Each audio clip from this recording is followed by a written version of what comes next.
என்றும் அன்புடன் உங்கள் ஜக்கி. அஸ்ஸலாமு அலைக்கும்.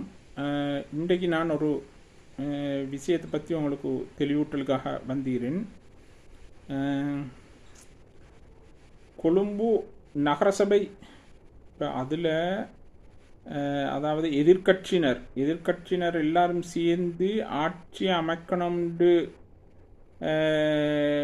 செல்லுட்டிக்கிறதுக்கு காரணத்தை நான் உங்களுக்கு சொல்கிறதுக்கு வந்துகிறேன். அது எதுக்காக அவங்க அதை எதிர்கட்சியினர் அதை கைப்பற்ற துடிக்கிறாங்கன்ட்டு சொல்ல வந்தீர்கள்.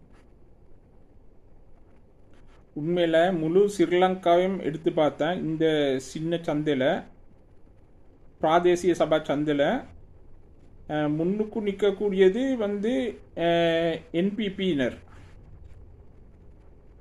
சரியா, மாலிமாண்டு செல்லக்கூடிய என்பிபியினர். முழு ஸ்ரீலங்காவும் எடுத்த சீட்டில் அதிகூடிய எண்ணிக்கையில் இருக்கிறது என்பிபி. இனி இந்த கொழும்பு நகரசபையிலையும் வரவேற்கத்தக்க சீட் இந்த ஆசனங்கள் இருந்தாலும் இனி இந்த எதிர்கட்சியினர் எல்லாரும் எல்லா பக்சையும் கட்சிகளும் சேர்ந்து ஆட்சி அமைக்கலுன்ற ஒரு நிலைமை உருவாகிக்குது. அதுக்கு காரணம் என்ன தெரியுமா? இப்போ எதிர்கட்சியினர் அதில் இந்த கொழும்புல மட்டும் அவங்க ஆட்சி அமைக்கணும்னு புடியா நிற்கிறது என்னென்றா, இப்போ இப்படி நீங்கள் சாதாரணமாக விளையுங்க.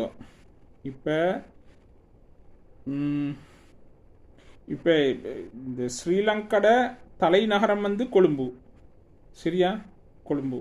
இப்போ தலைநகரம் இப்போ மற்ற எங்கே வெத்தினாலும் வேலை இல்லை. தலைநகரம் வெத்தினா அது ஒரு வெற்றியாக கருதப்படுது. ஒரு சாதாரண இப்போ கொழும்பு இப்படி செல்லுவோமே, இப்போ கொழும்பு போனால் எல்லாம் பெய்த்துரும்ன்ற மாதிரி.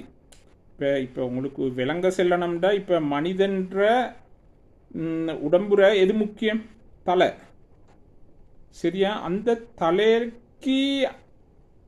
அந்த தலைக்கு அடித்தா முழு உடம்பும் அவ்வளோதான் வீக் ஆகிரும், சரியா.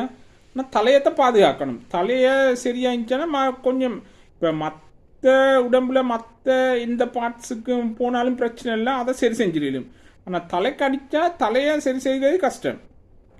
அந்த ஒரு இதுக்காகத்தான் இப்போ கொழும்பில் எதிர்கட்சியினர் எல்லாம் சேர்ந்து இப்போ ஒரு ஒரு இதை உருவாக்கிட்டாங்களாண்ட நகரசபையை உருவாக்கிட்டாங்களாண்ட. நீ அதுக்கு பிறகு மற்ற ஸ்ரீலங்காவில் மற்ற பிரதேசங்களையும் அவங்களுக்கு கொஞ்சம் கொஞ்சமாக அதை அவங்களுக்கு ஈடு செய்ய இயலும். நீ இதான் காரணம் ஒழிய இந்த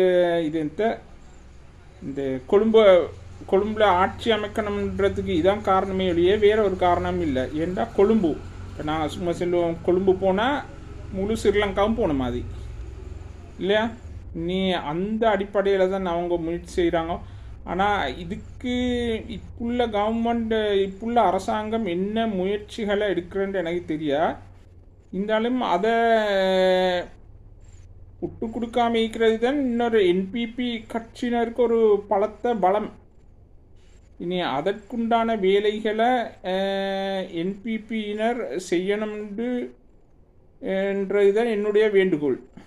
சரி, இந்த வீடியோ உங்களுக்கு பிடிச்சிருந்துச்சுன்னா லைக் பண்ணுங்க, சப்ஸ்கிரைப் பண்ணுங்க, பெல் ஐக்கனை ஹோல்ட் பண்ணி வச்சுங்க.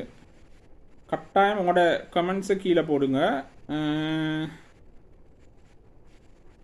அப்போ தான் உங்களுக்கு அடுத்து நீங்கள் பெல்லை ஹோல்ட் பண்ணி வச்சா தான் அடுத்த சப்ஸ்கிரைப் பண்ணி பெல்லை ஹோல்ட் பண்ணி வச்சா தான் அடுத்த நான் என்ன வீடியோ போட்டாலும் முதலாவது உங்களுக்கு வந்துட்டு தான் மற்ற ஆள்கள் போகும். அதுக்காகத்தான் நீங்கள் இந்த சப்ஸ்கிரைப் பண்ணுங்கன்னு சொல்கிறேன்.